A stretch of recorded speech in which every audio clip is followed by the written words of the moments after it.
In this video, we're going to be talking about what you need to be doing after you finished your live stream. Waiting for perfection never got anything done. You just have to start. 3, 2.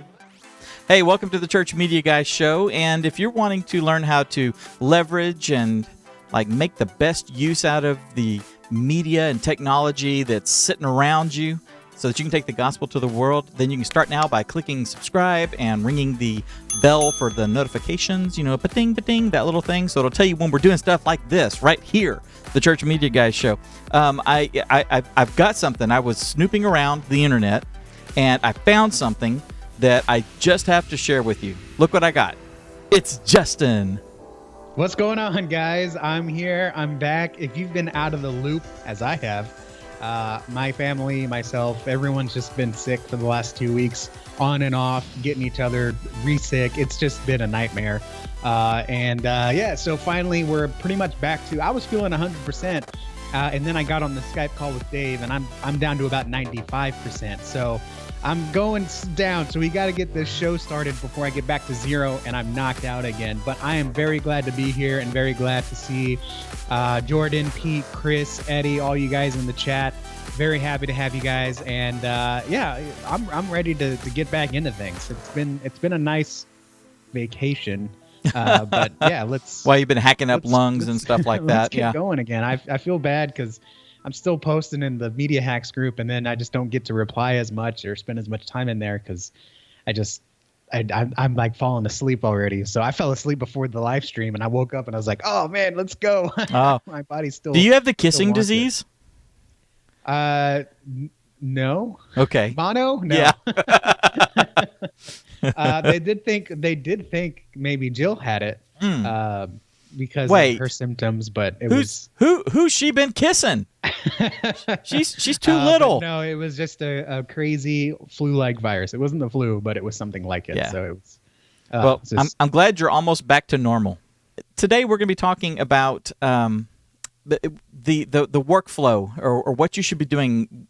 I've been saying for years, Justin, and I know you have heard me say this a bunch, that the kind of when we're in church production, when we're sorry about that, when we're doing everything during our week, we always seem to be focused on the event that happens on Sunday. We kind of get everything geared towards making something happen on Sunday, and that's what you're supposed to do. I mean, you got to make sure everything's prepped and ready and all that, of course, but for us in church media, or for the live streamers, for the social media team, for the photographers even, our job kind of starts when we start the live stream. When we turn on the soundboard, when we boot up the TriCaster or whatever, that's kind of the beginning for us. And the first thing that we're doing is we're broadcasting that stream. We're creating that live event for people to partake remotely,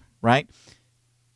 But a lot of us think that that's kind of it when we're done. In fact, I have people, I routinely see this question. We're live streaming. Should we be recording it? Almost like the live stream is the only thing you're doing. You're not recording it. Mm-hmm. And I tell people. Or it's recorded on Facebook and YouTube, so it's there. Yeah, it's there, but it's not in a.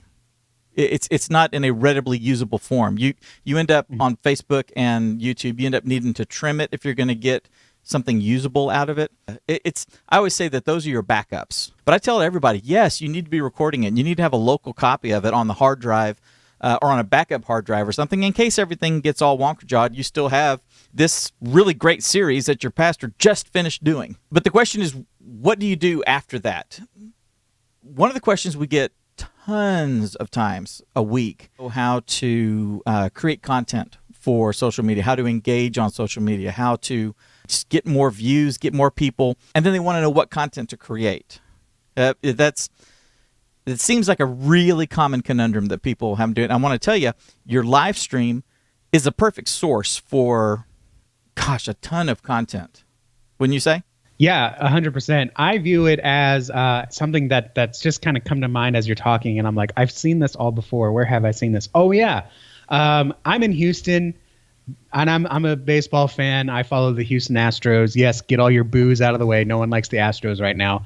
But I follow them on Facebook, and I actually set their posts to appear first, so I basically see every Facebook post Uh-huh. that comes out of the Astros ball club. Mhm. So what I've noticed is they're kind of in the same setup as far as social media as we are. Everything surrounds that big event of the game that's happening. Right. And then if there's an off day, and there's not many off days in baseball, but when there's an off day, they're showing highlights of the game. They're showing interviews after the game. They're showing clips of the game. They're showing recaps of the game in picture form or in text form. They're showing graphics from the game, maybe something funny that happened. Alvarez hit a ball and it hit the screen. And so they're doing memes of the broken screen, or, replays of Alvarez hitting that home run that broke the Jumbotron. It all comes past that. And it's as you're describing this, it's almost like, man, he's basically describing the social media team of our favorite baseball teams. They're doing the exact same thing. So yeah, it's not just around the live event. There's not just, hey, buy your tickets. Hey, come to the game. Hey, buy a hot dog. Hey, look at everyone, so excited for the game. And then the game happens, and then it's like, okay, well, let's go on to the next game. Let's get ready. And then there's nothing until the next game. No one would follow that channel. So if you're just kind of like, watch our sermon next week, watch our sermon next week, watch our sermon, it's like, well, this church obviously just has church and that's it. They just care about who's on stage and that's it. Right. And that's not the case. So yeah, it absolutely, I don't know if I rabbit trailed or not, or if that made any sense. No, but yeah, it's not all around the live event. You can take that live event and you can create more content out of that. So what the ball club and what they're doing, Justin, is basically continuing a conversation that they started when the game happened. So everybody that's sitting in the stands, everybody that is watching at home, they're having this. They've begun this relationship with this event. They've begun a conversation basically with the team. And they're just continuing that conversation until Tuesday's game. Yeah. And that's what we need to do, because our pastors start a conversation with us. They especially if you're going through a series, this makes a whole lot of sense, because you're talking about, segment 1 of the series this Sunday, and then next week will be segment 2 and segment 3, etc. And when you step back from it, it's basically like chapters in a book. If you don't continue that conversation, then you kind of lose ground, right? So we're going to talk about live streaming publishing plan for 2020. We want to get more views on our live stream or on the replay of the live stream. We want to get more interaction on social platforms, which is something that people are always asking about. We want to be able to encourage folks and give them thoughtful content, and we want to stay engaged with our viewers, the people, the congregation. So the very first thing that you obviously are going to do is you're going to stream it live. So let's take a look at the platforms. If I want to say this because it flies in the face of conventional wisdom. There are a lot of streaming platforms out there. Really good ones. There are these dedicated broadcast media level platforms that people can have, and they put it on their website, and it's got a beautiful player and everything's wonderful, and it just, your website becomes a media hub, and it's wonderful and all that. That is all great. I have no problems with that. However, one of the things that I look at when we're talking about doing something like that is that if people aren't watching, doesn't matter how beautiful your theater is, doesn't matter how plush the chairs are. If no one's coming to your theater to watch movies, then you're just wasting time.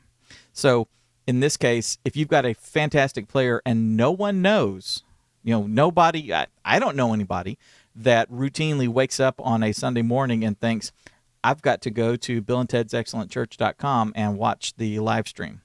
Now, there are people that do that, and that are, they work third shift or something, and they get home and they don't have time. They can't go to church or something, so they know to go to their church's website and do that. However, it's not discoverable. By and large, it's not discoverable. And you're going to have a very limited audience there and a limited reach there. So I tell people, and a lot of people ask, should we be streaming on YouTube? Absolutely, you should be streaming on YouTube. It's a gigantic search engine. It's a gigantic platform. That would be like saying, like asking the question, hey, Time Warner or Spectrum or something like that has these free channels, and if I sign up with an account and become a subscriber to Spectrum, I get channel 211 on the thing. Should I put videos on the cable network? Yeah. Why wouldn't you? So when we talk about our platforms, you should be streaming to YouTube and Facebook. Facebook at a minimum, I say do both. There are pro platforms that are out there. There's Boxcast, Vimeo, Daycast, Sunday Streams. One kind of a hybrid is the Church Online platform. One of the things that's cool about that is it doesn't cost you anything. They've got a great player, and basically you tell it what the player is going to play. So you can say, hey, YouTube live stream. There you go. Or you could say my Sunday streams or my Daycast or my Boxcast stream or something like that. Which going with something like that, and we'll do a tutorial on how to set it up, but going with something like that actually gives you kind of the best of both worlds. You get a nice player that you can put on your website. You've got a chat that you can kind of keep going that's going to use the chat from from say YouTube, and but you get a prettier experience. If you don't use that, you still can do that with YouTube. You can embed the chat. You can put all that in there, and you can also customize. There's some little hacks that you can do to customize to make sure that the what's next video doesn't show up. That's like customized to the person who's watching it. Justin, you watch a lot of baseball, and you search YouTube for a lot of baseball clips and all that. So when the sermon's over, next up for you may be Altuve's home runs from last season. Whereas my mother's may be, I don't know, something else, a Downton Abbey clip or something, Yeah, I'm impressed you remembered a player's name. That's impressive. I actually like the Astros. They've done more than the Rangers have. Yeah. They actually got through the World Series. Oh, won. Oh, and did it again. So, where was I going with that? You threw me off. Up next. Yes, the up next. So you can actually turn that stuff off and kind of sterilize on your website, on your church's website a little bit, sterilize that player. Or you can use something like Sunday Streams. Not Sunday Streams, the, what do you call it? Church Online platform. Anyway, now, where'd it go? There we go. Now, after the live, we've got several things that we can do with all this. I tell people to, like with the Facebook one, if you're streaming your entire sermon or the entire service, I think on Facebook, we need to, after the fact, go and trim that to like just the actual sermon time. That's going to give you more long-term usage of that clip. And Justin, on a previous show, we were talking with Adam, and we were talking about clipping sermons and doing all that sort of stuff. And we talked about the need to build that content library on the various platforms, both your Facebook and your YouTube platform. Doing this will let you not have to duplicate by uploading it to Facebook, uploading just the sermon, that 30-minute or 40-minute sermon to Facebook. It's already there. So you just kind of trim it, give it a thumbnail, and go catalog it. So now you have something that you can jump back to, or people can come back and reference down the road if they want to.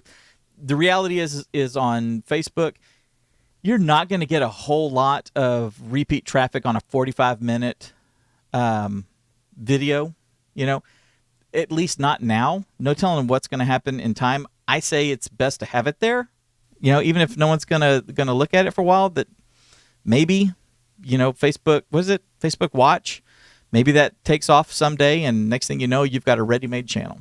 I don't know. In my experience, what people are doing, just from talking to people, the data doesn't show it like this, but what you're going to get a lot of is people will come in on a Sunday and be like, yeah, I checked out the sermon on Facebook, And oh, really? You watched the whole sermon? No, I just kind of jumped in just to see, can I understand the pastor? Yeah. Does he use big words, or can I understand, what he's saying? So you have the 40-minute sermon. They're probably going to jump and just listen to a couple of segments of it just to get a feel of it. Mm-hmm. But you'll make it even easier. You'll make that, I guess, moot with kind of what we're going to talk about next. Right. But that's having that there will give the people to replay it, scrolling through Facebook. Oh, I didn't watch this. Let me put this on while I, put my makeup on, or that's what my wife would say, not me. Although you probably make this mug better. Or, while I'm in the shower, I'll put it on my Bluetooth speaker or something like that. So people may listen to it that way, but for your visitors, especially, they're going to jump around. They're going to want to see okay, maybe they see the clip, but they would say, this is just a clip, a highlight, if you will. Let me see the whole thing and see if I can understand who this guy is, or jump to a point and see how it is, if it's worth coming, or is this my main filter is this preacher crazy? Right. Then I'm not going to visit that church. So that's my benefit. And what I talk to, the people that I talk to, how they use the full sermon on Facebook is just kind of just to see and test the waters a little bit. Sure. It is good having that, having the whole thing there, for that archive, in case YouTube goes away. Well, hey, we got Facebook, and it also gives you the ability that, if somebody's not there, or if you have a friend that is going through something, you know what? Our pastor was talking about that the other day. You could go and grab the link to that and share it directly to them on the platform natively. There's a lot of benefits. But I would say trim it, and trimming it gets it into a more usable piece for somebody. They don't have to sift through 20 minutes of praise and worship. They do that with their Spotify account. So just kind of keep that in mind. And then you also want to edit out the sermon from the recording that you've done. Okay, and you want to upload it to YouTube, and then you also want to do an audio podcast. For those, I would make just a couple of quick tips. I would treat it like everyone treats a YouTube video, and how a lot of podcasts now are using this formula, basically, where you have a hook, and then you may have a short intro, and then you get into the actual piece of content. Coming up on today's show, we're going to be talking this, that, and the other. Boom, and then the thing runs. What I do is I take a thought from the pastor,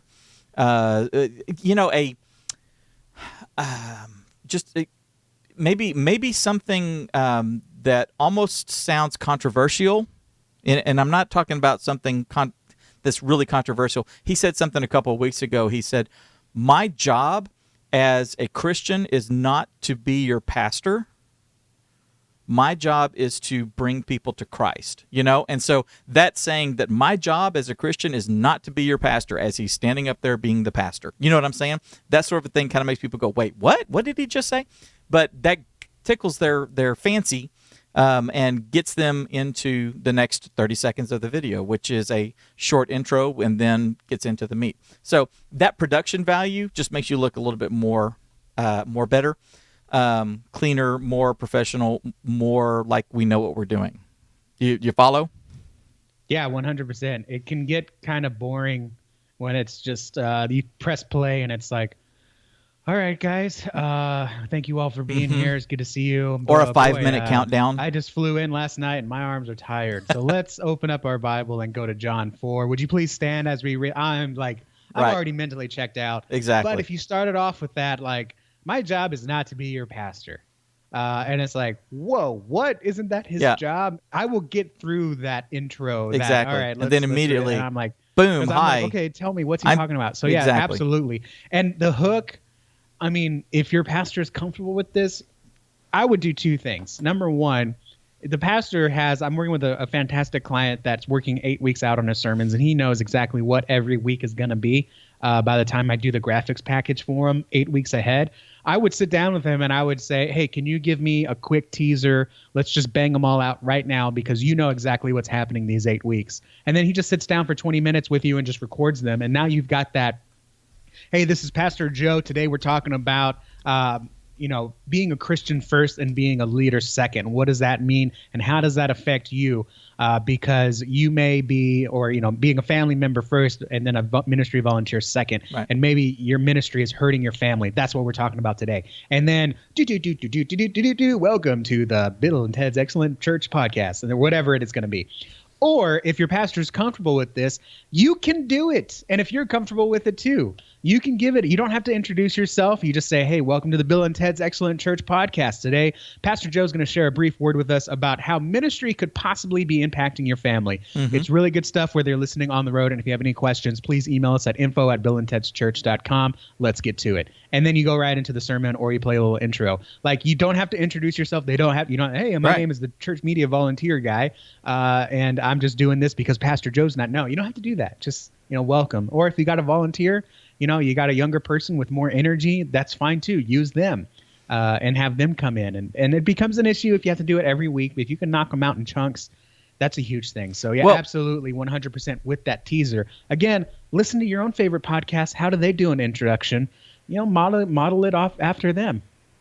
Try it for a season. You don't have to say this is forever. No, try it for a couple months. And if you listen to talk radio, if you listen to like the Word FM or whatever, where you hear Ravi Zachariah and all the other different well-known, nationally known pastors, their shows. I mean, they've actually made a show called Inside the Word with Dr. Ravi Zachariah. I mean, they do stuff like that where they're making a show. So do that with your podcast. It will, even though it's the same thing, it's a new flavor of the same thing, and it gives people a little bit more uniqueness that the podcast. And you could actually take, if you want, you could take the podcast like the radio shows do. You got a 45-minute podcast. You can actually break it into two chunks.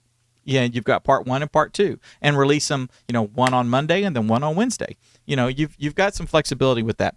Anyway, the long and the short of it is you're already making content and releasing that content based on the live show that just happened a couple of days ago. Also, I want you to edit out special things like the baptisms or the baptism service. Take those, and if you have 10 baptisms, you may want to just do the baptism service, and then publish that to the Facebook page. If you've got 2 or 3, you may want to do that. Do those 2 or 3 as a single service, but then also cut out the individual clips like that, and then email them to the people who got baptized, or tag them and make sure it's global so that they can actually put it on their feed, on their page, things like that. Just kind of keep that in mind. But again, you've got something that people can engage with. You've got some people sitting out there. They may not have been there Sunday, and they've been praying for this guy, and this guy got saved, and now here he is getting baptized, and they missed the baptism, and so now the church can celebrate with them, even though the church wasn't all there on Sunday morning. So little things like that. Again, it's another touch point for you. Social clips. Go ahead. I was going to say 100%. I was just agreeing with you. Social clips. Yeah, so we said that. Make the videos of the baptisms and the service. And also I want you to take 1 or 2 clips from the sermon. And I kind of target between 1 and 2 minutes in length. A lot of people get really concerned about the length. It's got to be 2 minutes. It's got to be 1 minute and 30 seconds. It's got to be 3 minutes. That's not important. What you don't want it to do is feel long. So if you have a 3-minute clip and you can trim it and kind of make it punchy as you trim it and get it to where, it's 2 minutes and 45 seconds, but it feels a whole lot faster than that, that's great. If the point is made in 15 seconds, great. If the point is made in 1.5 minutes, great. If the point is made in 4 minutes, but it doesn't feel like it's 4 minutes, again, great. But your pastor will have different, he may have an illustration. He may have, some sort of a story or something. It could be a funny story that they kick off with, something like that is great. And then a really deep message, a poignant clip from somewhere deep inside the sermon would be great. And now you've got 2 pieces of content that you can release, one on Tuesday and one on Thursday. And here you now have 4 days that you've put stuff out. You've uploaded to YouTube on Monday. Tuesday you release the podcast. Wednesday you've got one clip out on Facebook that's linking to the YouTube video, and Thursday you've got another one. I mean, you've already got half the stuff you need to do that week taken care of, all being done while you're basically editing the video, to go up to YouTube. That's where you're able to grab all that sort of stuff. You follow? Yeah, absolutely. And just from a practical point too, man, there are some Sundays, like especially if you've got a very academic pastor and you're just like, man, none of this works. Like, there's 40 minutes in here and I can't understand any of it. And I can't pull a 2-minute clip because he's so long-winded and everything takes 6 minutes to get to a point. You're gonna have Sundays like that. Absolutely. Or like one time there was like a great clip where the pastor walked off stage to say it and there was no light on him, and it's like, I can't no use audio. This. There's no light here, man. That's okay. You don't have to clip it that week. You don't have to do 2 clips, an illustration, and a deep point every week. 4 videos. That's 4 days out of the week. That's perfect. You probably don't have that time unless you're on staff full time. So it's okay. Just, if you want to grab 1 clip a week, start there. And then once you get good at it, once you get faster, that first clip's probably going to take you a couple hours. Once you get faster, once you kind of template your own work and you kind of save as, and then you just replace the clip, you get a little bit faster, then you can go to 2. And maybe it's an illustration one week and a deep point the next. And then maybe it's a clip about a family story. Maybe it's just sharing an interesting historical fact about something that happened in the Bible. You don't have to be so exact every week. It could be a funny story. One time one of our best performing videos at my last church was just celebrating. It was like, hey, it's the pastor's wife's birthday, and they put a sombrero on her, and we sang happy birthday. Like, people really liked that. That was the only clip that week, I think, that I put out. But people really enjoyed it and shared it and said happy birthday, pastor's wife. And it was like a moment there that was so weird because I just had nothing from the sermon to use. So I said, well, let's just put this up there, kind of like out of frustration. And I was like, let's just, and hey, it's kind of good too. So it ended up doing really well. So it doesn't have to be the same click. Some weeks you're going to have a great poignant 2-minute clip. The next week you're going to be like, is this going to be good? I don't know. Let's put it up. And it doesn't do good. Or oftentimes I put up a testimonial from a woman, and I thought, man, this is not gonna be great. But it ended up being one of our best performing videos, and it was like 7 minutes long. Yeah. And people watched all of it. They loved her.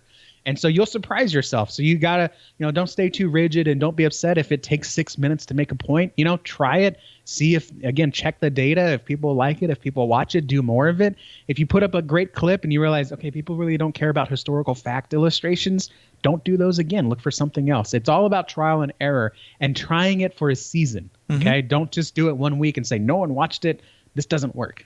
Do it for a month, do it for 2 months, and see, play around with it a little bit, and this is kind of where, Church Training Academy Insider Program, we can help you to look at that and bounce ideas off and give you ideas of, this is working and this isn't. So really, don't get too frustrated if you don't have those minute clips or illustration stories every week. That's just unrealistic. You're not going to have that unless Andy Stanley's your pastor. Right. You're going to have some struggles there, and that's okay. Your pastor is maybe a better pastor than a preacher. That's okay. You're going to spend more time focusing on his pastoral role than his preaching role. That's okay. But do what you can, because if you get these social clips down, again, even if it's 1 in 5 take off, that's huge. That's way better than what just your live stream is doing. Yes. Yeah. And by the way, when we're talking about doing these clips, if you're unsure about how to do these or how to do these clips most effectively, we've got a couple of videos that we'll put links to. One of them, I show you how to do it, regardless of the video editor that you're using. I just basically show you the principle of how to do it, how to make it square, how to make sure that, even though it's square, it still takes up the whole screen. Even though it's a horizontal video, it still takes up the whole screen, that sort of thing. And then also, if you use Adobe Premiere, they've got a function in there, a tool in there that automatically reframes based on what's going on the screen, and I show you how to use that as well. So I got 2 videos that are good resources for you for doing that. So we've been talking about doing the clips, the video clips and all that, let's go even more basic than that, and let's talk about the photography, or something that would work really good on Instagram besides a video. And that's like pulling some like quotes or something, quotes from the sermon, a statement, a thought, a quote, something really poignant. You can use a picture to illustrate it. You could get a picture of the pastor preaching. There's churches. In fact, we were talking with one of them in the Hacks group here a couple weeks back. They said one of the things that they do is they have someone kind of go and get kind of close to where the pastor is and snap off 2 or 3 shots of him while he's preaching, and just get an action shot. He could be standing there holding out his Bible. He could be pointing. He could be hands up or something. Just some sort of an in the moment shot of the pastor, and then you could take that and crop it properly, and then put the little quote right next to him. Justin, my pastor, and I, he grabbed 2 or 3 changes of clothes, and we went into the auditorium on a Tuesday, and I was able to turn the lights down exactly the way I wanted them. I was able to get the spotlights exactly the way I wanted. I was able to do like some reverse shots where it's kind of a dark room, and the light is coming over him and causing a little bit of a was it a lens flare on him, but it's as if he was preaching, and I had the freedom to walk around on the stage and just shoot everything, kind of like the big churches do. So you can mock up stuff like that and just kind of have some of those things, kind of cocked and loaded, ready to be used, because you may not have a really great sermon clip like Justin was talking about, but maybe just one little quote was really good. Or if your pastor has said really brilliant things over time and you've just collected them in lieu of the kind of desert of good content from this week's sermon, and they're not always going to be, batting 1,000 each week. You can still have something to stick in its place. Now let's talk about social platforms and where you need to be putting all this stuff. Obviously, you need to be on Facebook, and you need to use Facebook, the page feed, like for your church's page. You definitely need to be using groups, and you definitely need to be using stories. So organic reach across the board on all of these platforms has really gone down over the years. The more people that get on it, the more people are demanding to see things, the more targeted their viewing becomes, and if they're not engaging with something, then chances are they're not going to be seeing it. That's why you kind of have to hit the various platforms, and you have to hit various ways on that platform. So your church's Facebook page, Justin, we see it with Church Training Academy. We've got however many likes we have, but when we publish something on there, some people see it if they have gone and interacted with it like on the page. They may be more apt to see it, but we actually see more people interacting when we're publishing things in the groups. And groups are what Facebook is really focusing on and trying to drive people to, is the groups that are around a certain topic, like your church, or the men's Bible study at your church, and the women's Bible study at your church, and the youth group at your church. So, Seth was talking about, our friend Seth Muse was talking about when he was setting up for his church, he set up dozens and dozens of groups for the various ministries and all that. Well, you can put these things where they may apply. Could be just the one that's the general one for the church, not the page, but the group. But then if it's about family, then you also share it to the family ministry group. They may see it there and not see it in the other. Yep. Okay, that was good. Good feedback there, Justin.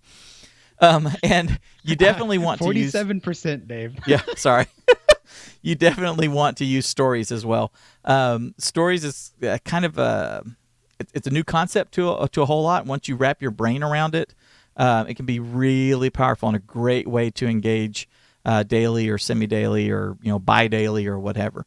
And you can create these things and then let your worship pastor have these so that they can share them on their story. and then the family pastor can share it on the church's page story. I mean, you've got some flexibility there. And basically that same idea goes with Instagram. With Instagram, you've got your Instagram feed, you've got stories, and you've got IGTV.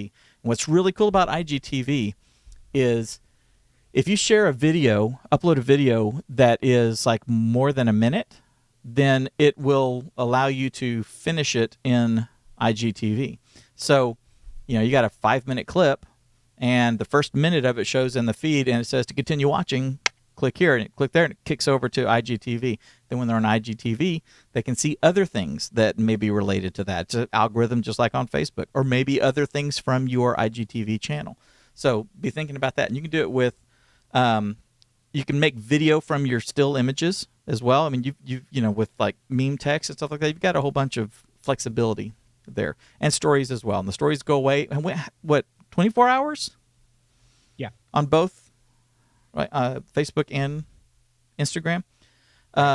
So even if it's not perfect, even if you mess it up, even if you're stumbling, whether you're doing a video or the image was not the image that you want or something, tomorrow it doesn't matter. Just do another one.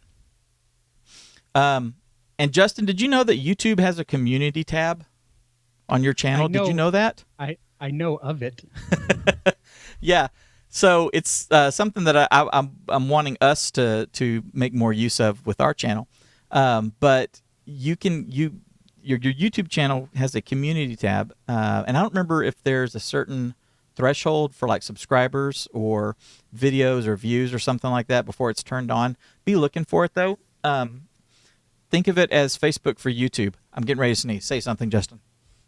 So so what this is going to do is it's going to provide you with some synergy and the over maximum capacity of that, to which you can then communicate to. I'm just throwing out random words here. I have not experimented too much with the YouTube community tab. What's cool? Because I haven't been there. Dave runs the YouTube, and I just have a small piddly little channel myself. So I say that, but and only I can say that. Well, when people, I just haven't gotten to experiment with, but I'm excited to hear about kind of the different potential that you could have there as yet another way to communicate with your people. Well, we talk about how YouTube has its own ecosystem and its own. There are people that are native YouTube, and there's people that are native Facebook, right? Yep. And there are people like you and I who fluidly jump back and forth between them. But there are people that really don't like being on Facebook. They don't like all the junk or good or bad or whatever, and they just do stuff on YouTube. So they have their notifications set up. If they have their notifications set up a certain way, then when you post, even if you don't put a video in your channel, if you don't upload a new video or live stream or something, but you put a GIF or anything that you could or would put on Facebook, if you a GIF, anyway, if you put a jar of Jif peanut butter on your community tab, then they're going to get notified, and then they will be able to go and interact with it just like they would the feed on Facebook. They can leave comments. They can, you can do polls. It's actually a great place to promote your video. So if you release a video on Monday, then on Tuesday you go get a clip from your video and put it into the community tab, and now the next day they're getting another notification about it. Then you can link to it and stuff. And there's all kinds of cool stuff that can happen. Are these the posts that I'm seeing in my subscriptions box? Because when I go to YouTube and go to subscriptions, it's not just the brand new videos. It's a post like a picture or a GIF. This is what's showing up there in my subscription feed. Exactly. Oh, okay, cool. Yeah, a poll. All kinds of great stuff. It's just another touch point to build that community. And we have to remember that, we hear grumblings a lot. I don't want to be on Facebook. I don't like Facebook. It's just a hum. Okay, well, you got to remember that's where people are. So if you care about the gospel and you want to interact with people, then you need to go where they are, which means you don't shy away from going and ordering a club soda at the bar at Chili's because that's a bar. There's people at a bar. I can't go talk to someone. But you may actually be able to strike up a conversation with somebody and, God forbid, lead them to Christ. So it's the same thing with these other platforms. Whether you understand them or not, try to understand them and try to connect with people in there, because it's a fantastic ministry opportunity. And even if it's not a direct, come ye sinners type of ministry opportunity, it's just another touch point, another way to touch someone's life and hopefully be a good influence on them. Let's see. Oh, Justin, we talk about email a lot. That's another thing that folks need to do with these clips, is make them a part of the emails that you're sending from the church, whether you're doing dailies or weeklies or whatever. One thing I would do, though, most churches are sending out like a weekly newsletter email. There's a lot of that. And we actually, didn't we do a video a few months back where we talked about how to do it right versus how to do it wrong? We'll put a link to that. Justin's got great insights on that. I would maybe not put a link to a sermon clip or the image or something like that in the newsletter one. I may do it in a separate one, just so that it is another touch point throughout the week. If you're like me, the only time I ever really, me personally, as someone who's like part of the staff, actually goes to my newsletter, the church's newsletter, is if I'm looking for information that I need for an announcement video that I'm making. For me, they just kind of pass on through, and I don't always see them in my email list. However, if I'm getting 2 or 3 from our church, or one from the church and one from the pastor and one from the family pastor, then I may get those. I may see those. They may stand out just a little bit more. So it's something to think about. You can put a quote pick in your newsletter one, especially if you're hurting for content that week for it. But I think being able to touch them through email 2 or 3 times throughout the week versus just that one may be more effective. What do you think? Yeah, 100%. You don't want it to be. To me, it's kind of the same as we used to do our announcements at the end of service, because it's like, oh yeah, we do this sermon. We want them to know what's coming up in the week at the end of service, and then they leave. We had an interim pastor come in and was like, why are y'all doing these announcements? Like, I'm having this poignant moment of the sermon, and I want them to leave with the sermon at heart. And then you're making jokes in the announcement video and stuff, and they kind of ruins the mood that I want them to leave on. So we move the announcements out of the way of the sermon. So to me, it's kind of like that. You want to embed a sermon clip, a real poignant, deep thought or something, illustration that can really impact someone's heart. You're going to embed it inside of 5 bullet point potluck instructions in between that and, kids T-ball sign up. Like, that doesn't make sense. You're kind of burying the lead there, literally. So yeah, use that as a separate email. Introduce the clip if you're doing the clip, and have it be from the pastor, and let him expound upon it more. Maybe he made this point, but there's another couple sentences that he could say on it. Let him do that. Hey, watch this clip, and then I want to clarify something real quick, and then he can type that out in 20 seconds, and then hit send or send it to you to send. So right. 100%, it should be its own email. It should stand out on its own, and you can again introduce it better with the subject line as well of the email, so it's not just buried inside of this week's announcements at Hope Baptist Church. And if you're Hope Baptist, no offense, I don't know who you are, but it could stand out on its own. Like, what did Pastor Craig say about ministry interfering with your families? I keep going back to that example. It's a good example. Or is your ministry interfering with your family? Or something like that can really get people to open up and actually pay attention. Yeah, and it gives another point of touch throughout the week. Justin and I both know the value of sending email multiple times a week to your email list. Your interaction goes up the more you're doing that you increase the chance that one of them will be seen and that they'll interact with it in one way or the other. Those rules, those tips, those tactics and stuff work perfect for a church just as much as they do for a dry cleaner. So this is a great kind of a no-brainer way. You're making the content. Now look, I've got 2 pieces. It's gone up to Facebook, but then I'm also emailing it out 2 days later.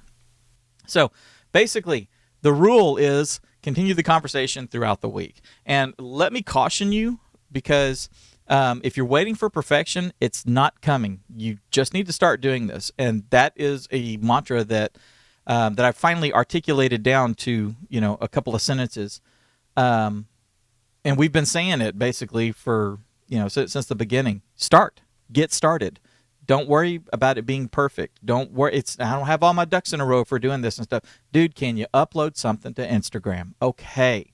Get a picture. Make it colorful. Get a color thing. On Facebook, have y'all seen where you put in like 2 or 3 lines, and you got the opportunity to like expand the little color thing and either choose a color background for it or a cool looking picture or a pile of poop or whatever it is. They've got some of that stuff right there for it. So do that at the absolute minimum. Grab a quote, byline it from your pastor, and put it on the pink background, and it'll stand out in the feed. It doesn't have to be perfect. Just get going and then see what's working and then try to make it better and be creative.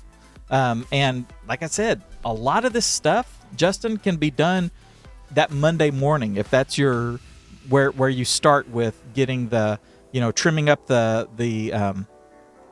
sermon and getting it uploaded to YouTube and getting the podcast out. Another 20 minutes as you kind of scrub through and grab a couple of quotes or whatever. You can handle 90% of this stuff very quickly within the first couple of hours of your day on Monday or on Tuesday or whatever that time that you've allotted for these tasks. It doesn't have to be a big, huge, drawn out thing. You're already there, so just do it. And to go back to, we'll put a link to the conversation with Adam about making these clips. If you are the one that's in charge of doing the live stream, you could do like I do. I grab a piece of paper and I sit down and I just, as we're going, when he gets to, the next slide, which is, point number 1, point number 2, point number 3, I will mark down the recording time on there so I have a rough idea of where one of these points are. If he says something really poignant, I'll just kind of look at the thing and go, okay, 1832, point about the importance of family versus ministry. And I know to go around that time once I've trimmed it and stuff, somewhere in that 18 to 20, there's a clip that, something important that he said, and I can narrow it down really quick and then pull it out. So, it doesn't have to be a huge, long, drawn-out thing. Got any final thoughts? I think I like to just backpack on that. Augustine in the chat said, just start and learn along the way. Yeah. Like that's really good. Don't feel like you have to have all the. We've been playing a lot of board games because we've just been sick and haven't been able to do much the last couple of weeks. And a lot of the games, you just have to start and kind of learn along the way. You can't sit there and read 5 pages of instructions and expect to retain all that and then go and play the game. Exactly. Especially with the more complicated games. You just have to start and kind of learn along the way, make some mistakes, and that's okay. And at the end, you've played a game and you've had fun. It's the same way here. Augustine said it even too. Jesus started and his disciples learned as they went. Mm-hmm. Just get started. Start with one thing today, one checkbox, and just do that. And then as you get a hang of that, add a second one. And eventually you're going to do a lot more in 4 hours in 2 months from now than you would in an entire week tomorrow. So just get started and then learn along the way. Don't be afraid to make mistakes. That's why Church Media Hacks is here. That's why CTA Insiders is here to help you improve along those mistakes. Yeah, don't be afraid to do that, and don't wait to know all the rules before you start playing. Just start playing and have fun, and you'll be surprised how far you can miss the mark, and God still uses that to make an impact in someone's life.